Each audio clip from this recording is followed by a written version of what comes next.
This is a banknote. It's a medium of exchange. We use it to buy and sell goods or services. Of course, it also functions as a store of value. But perhaps many people have this question.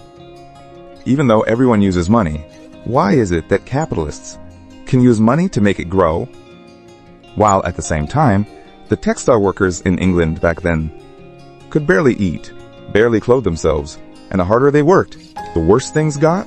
Why is it that weaving fabric doesn't equate to increased wealth? In proportion? Is it just because the quantity wasn't enough? Perhaps after watching Chapter 4 of Volume 1, you'll tell me that it's because the means of production are in the hands of the capitalists, and based on that, they extract surplus value, leading to an extremely unfair distribution. This causes capital to keep concentrating in the hands of a few people, constantly reinforcing the so-called economic logic, which in turn creates a pyramid-shaped wealth divide. All of this is built on the foundation of money. In the eyes of capitalists, money has a dual function. It's both a medium of exchange and a tool to generate more value. The key lies in exploiting the circulation of different forms of surplus value, which then creates capital accumulation and liquidity. This is what we commonly refer to as money makes more money. Through Volume 1, we've learned about two monetary formulas, W-G, W and GWG. The first formula is the one we use most often, meaning money, G, acts as an intermediary to facilitate the exchange of goods. The second formula is the core of capital value expansion, and it's also the key to understanding how the capitalist mode of production works. However, in Volume 1, Marx didn't fully analyze its circulation process. It wasn't until the 7th manuscript of Volume 2 that he thoroughly delved into this circulation process, specifically RWB. In this formula, the dotted line. The dot indicates a disruption in the circulation process. W and G now represent W and G. They have gained added value through surplus value. This means today's content will be very abstract and complex. This means our topic today will be very abstract and complex. First of all, capital circulation is an important concept in the capitalist mode of production. In the capitalist mode of production, we can break it down into 3 stages. Using money to buy commodities, the function of productive capital, and selling commodities to convert back into money. Let's start with the first stage. Capital begins in the form of money, G. The capitalist uses money, G, to buy commodity, W, in order to kickstart the entire production process. You might ask, what kind of commodities, exactly, does the capitalist use this initial capital G to buy? What kind of commodities are bought with the initial G? The answer is means of production and labor power. Therefore, this W must be broken down into MPL and LP, which include means of production, MOP, and labor power, LP. So the formula becomes G right pointing arrow W, MOP plus LP. This process can be understood as, in this exchange, the capitalist is not seeking direct use value, but is using the commodity exchange as preparation for value augmentation. From this, we can also see a very uncomfortable truth, that human beings are treated as commodities to be bought and sold. This is exactly what Marx emphasized, the commodification of labor power. In the capitalist market, labor power is treated as a commodity. It can be bought and rented by capitalists. It is the key to generating surplus value in capital. Because it is living labor, it can create surplus value. Specifically, the amount of labor provided by labor power must exceed the cost of that labor power itself. In simpler terms, during the production process, the value workers create exceeds the wages they receive. In other words, the labor time, beyond the necessary labor time, creates surplus value, which is then extracted. This is one of the basic conditions for capitalizing on value, or in other words, generating surplus value. It exists in the form of productive capital, capable of creating value and surplus value. This form of capital is what Marx refers to as productive capital. Therefore, G and P represent the same capital value, just in different forms of existence. In other words, D represents capital value in its monetary form, or in the form of money. E is similar. It's also monetary capital. The role of money here is as the initial bearer of capital value. And monetary capital also appears in the form of capital. At this point, we can already see that This initial process is very different from the process in which workers use money to purchase goods. For workers, money is merely an intermediary for exchanging goods. Their process is AGW. Once the worker receives the goods, the exchange ends. Put simply, they use their labor to earn wages, then use those wages to buy goods, and the exchange is over. But for the capitalist, money is not just a medium of exchange. It can be used through commodity exchange to become means of production and labor power, and through production, generate surplus value, laying the foundation for capital value growth. At this point, capital value has completed its transformation from monetary form to its initial production form. In simpler terms, the first stage is the transformation from monetary capital to productive capital. But there's one important thing to keep in mind. Labor is expressed in the form of wages, meaning it's purchased with money. But this is actually misleading. Wages are merely a disguise. At its core, it's about ownership of the means of production, being in the hands of capitalists. This means that workers, apart from their own labor power, have nothing else, and are forced to sell their labor in exchange for the means of survival. In essence, this is a form of double exploitation. The worker is stripped of ownership of the means of production. Once separated from those means, they can no longer produce independently. Labor must be combined with capital in order to create value.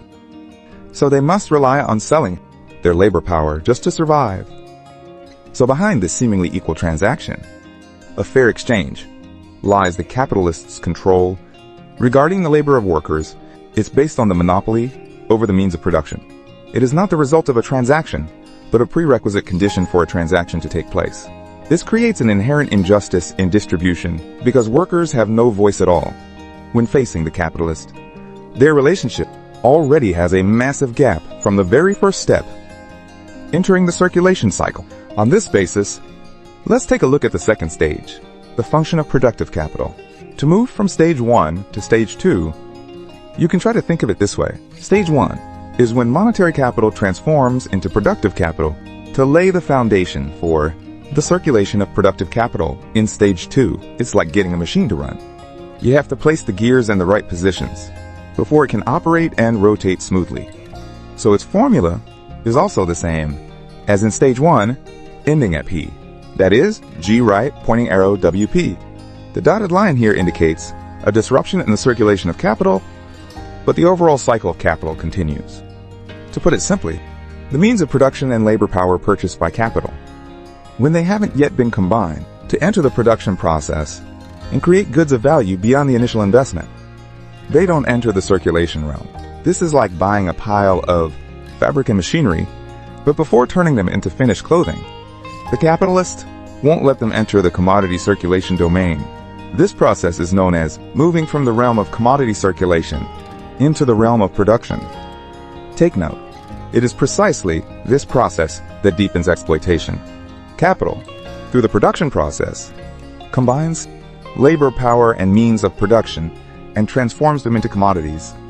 At this stage, the worker, during production, not only creates value for themselves, that is, the value of their wages, but also surplus value for the capitalist, thus enabling continuous accumulation and circulation.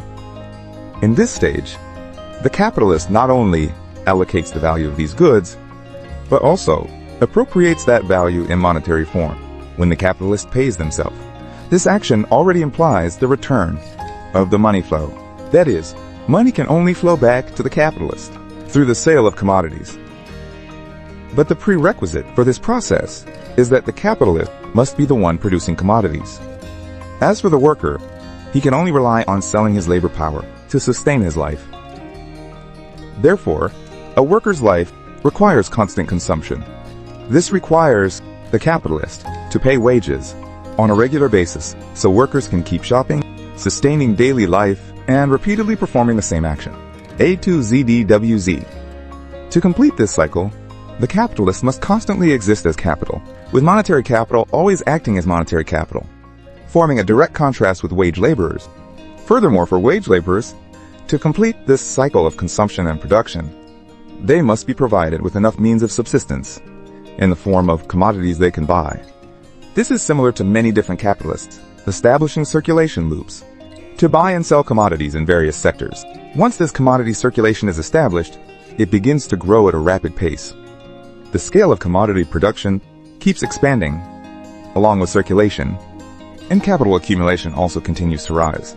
As the mode of production, based on wage labor, becomes widespread, commodity production also becomes the dominant form of production, and this prevalence leads to an increase in the social division of labor. The goods produced by capitalists become increasingly specialized, with various stages in the production process gradually split into independent production steps. This brings us back to the statement we mentioned earlier. The more A develops, the more RPM develops accordingly.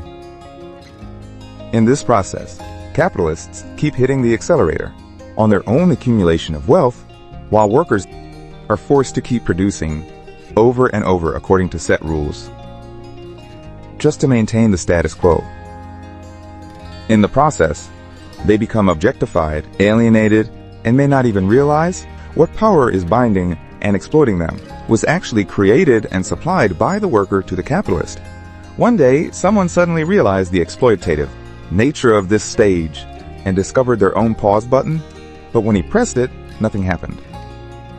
Was the pause button broken? No, it's because when the historical process has reached a certain stage, once a certain law is formed, then individual will becomes tiny and helpless before the rolling wheel of history, becomes extremely small and powerless. This is the historical process that cannot be changed by individual will. As Marx once wrote, any business of commodity production is at the same time a business of labor exploitation, but only capitalist commodity production becomes a historically specific mode of exploitation. This form of exploitation, in its historical development through the organization of labor and major technological achievements, has transformed the entire economic structure of society, surpassing all previous eras in ways beyond comparison. At this point, someone might ask, if it can't be changed by individual will, doesn't it become a never-ending vicious cycle? Isn't that inconsistent with history? The answer is that nothing is absolute, only relative. This is also the core of dialectics. The formation of an objective law usually goes through 3 stages: from nothing to something, from quantitative change to qualitative change, and from opposing contradictions to unity. Dialectics thus progresses in an upward spiral, for example, from feudalism to capitalism, then to socialism. This is a process of spiral development, moving upward. 100 years ago, it was the working class in despair who tried to press the pause button but received no response. Today, I believe it is the capitalists who feast on the blood and bones of others who are now frantically and desperately trying to press the pause button. But the wheel of history has begun to crush them mercilessly. By observing the shifts in history, you will realize that some changes are in fact healthy ones. They often revolve around the people who constantly improve and evolve. But there are also toxic transformations, which usually center around a privileged few or interest groups, and those are often purged. For example, in the French Revolution, King Louis XVI was sent to the guillotine. Alright, now let's return to the 3rd stage, the final stage of selling commodities and capital appreciation. This is the W stage. In this stage, the commodity W is transformed into money GM. The final product, W produced in the process, contains not just the value of the means of production, but also the surplus value created through labor. Inside the commodity W, the surplus labor of workers and the value of the means of production have already increased the capital's value. That's why this formula isn't just W, but rather W prime. If we expand it, it would be WWWW. What makes this W into W is its relative value. The value compared to the capital P that was spent to produce it.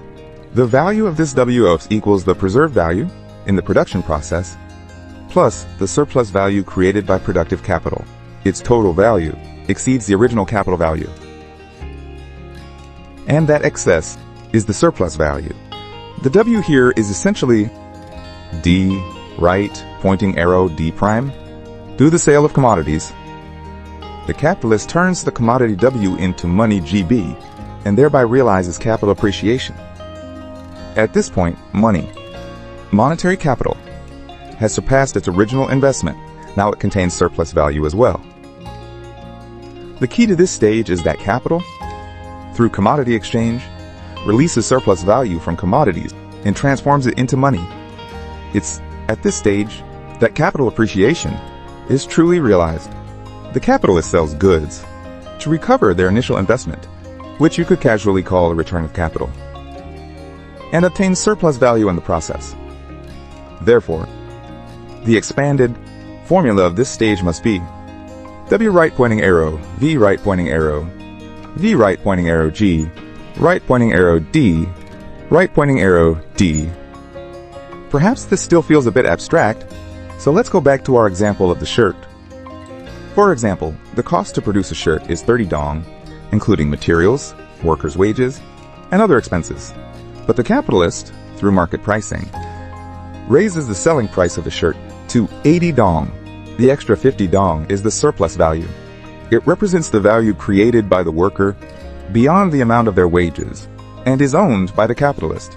And this increase in value is not merely a rise in monetary value, but an expansion of capital itself.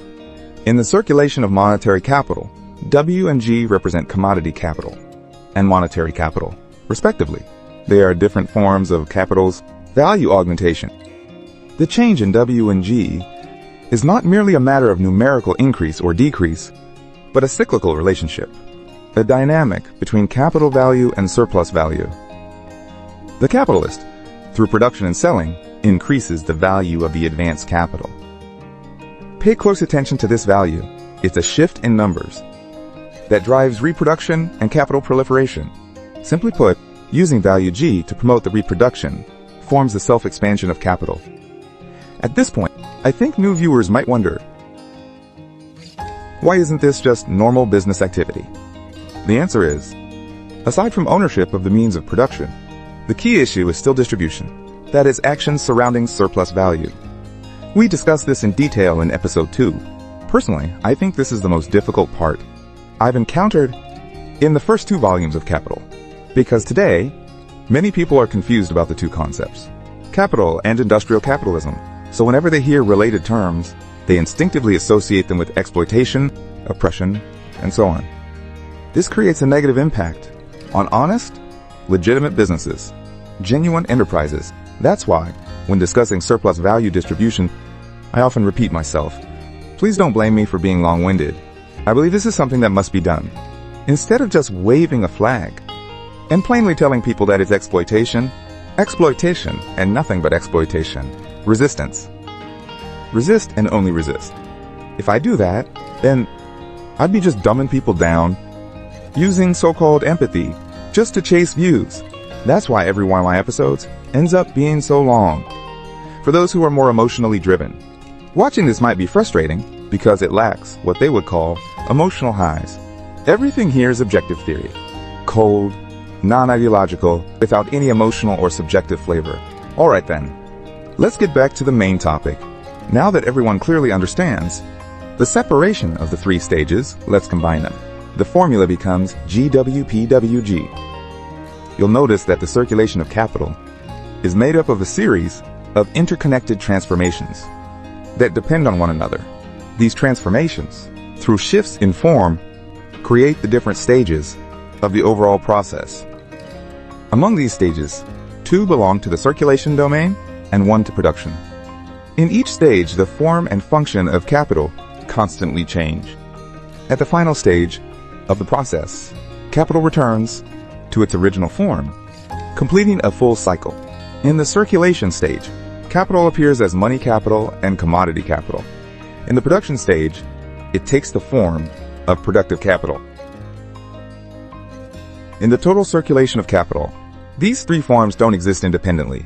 They simply represent capital's functions at different stages, and they take turns fulfilling the roles of money capital, commodity capital, and productive capital. When combined, that's what we commonly refer to as industrial capital. When observing this circulation process, you'll see everything is tightly connected. A tug on one part moves the whole system. In other words, the circulation of capital can only proceed normally if it constantly flows from one stage to the next. If capital stalls at any point, the entire cycle is disrupted. For example, if it stalls during circulation, money capital becomes hoarded cash. If it stalls in production, the means of production can't be used, and workers become unemployed. If it stalls in the final stage, and goods can't be sold, then circulation halts too, as if the exit has been blocked. This, in turn, corresponds to familiar objective economic phenomena we're all used to: stagnation, inflation, overproduction, economic recession, market contraction, and inventory backlog. Now let's widen our perspective, and you'll notice that within this circulation cycle, capital starts as monetary capital and eventually grows into massive industrial capital. This is also the cause of the pyramid-shaped distribution structure, where large capitalists continuously suppress, absorb, and monopolize smaller capitalists in their sector. Eventually, wealth becomes increasingly concentrated. So you can understand that capital, industrial capital, both begins and ends in the form of money. Money is merely the advanced form of capital, and its ultimate goal is to realize exchange value, not use value. The driving force of capitalist production is profit-seeking, while the production stage serves as a phase in capital circulation. It connects the circulation process between C and W, right-pointing arrow W for us, and serves as the intermediary for value augmentation. The goal of the production process is not merely to produce commodities, but to increase capital value and thereby accumulate wealth. Ultimately, in the end, the nature of this entire cycle is that capital continuously increases its value through production and commodity circulation, and finally returns to the form of monetary capital, ready to begin a new cycle again. Within this cycle, capital continually reproduces itself with profit as its core objective, and production is merely the tool for this process of value augmentation. At this point, I believe everyone understands the question we raised at the beginning. If both are using money, why can capitalists use it to make their wealth grow, while the textile workers in England back then could barely make ends meet? The answer is, workers, through personal consumption, barely maintain their labor power, while capitalists, through continuous circulation and value augmentation, maximize their profits. The production process itself is an invisible medium for the increase of their wealth. This has led to the upper class growing richer, while the lowest class becomes increasingly poor. Likewise, you can also understand why, in 1776, Adam Smith, a capitalist of his time, wrote in asterisk The Wealth of Nations as follows. He wrote that the rate of profit, unlike rent and wages, does not rise with prosperity and fall with decline. Instead, it is naturally low in wealthy nations, and naturally high in poor ones, especially in nations racing toward destruction. The profit rate tends to be highest. If that sounds too abstract, let's put it another way, like the fall of the Roman Empire. At the time, Roman citizens had become thoroughly corrupted. They were apathetic, indifferent, as their armies suffered defeat after defeat. Even during foreign invasions, they collaborated with the enemy, welcoming them joyfully with open gates, only to helplessly join the enemy ranks themselves. All of this stemmed from the extreme wealth gap in Rome at the time. It was enormous, and it led to centralized power and corruption. The entire Roman political system had become rigid and hollow. The national treasury became a tool for the nobility and rich to plunder wealth. In that situation, all we could see was hatred between social classes, a silent, mindless, ignorant, and willing self-destruction, killing each other without even knowing why. We can also see that the brightest minds of that nation kept writing pieces that twisted black into white, reversing right and wrong, making the hatred and violence even more covert, more cunning, and eventually this led to collapse. By now, I think you understand. This is what's known as the economic base determines the superstructure, and the superstructure, in turn, acts back on the base.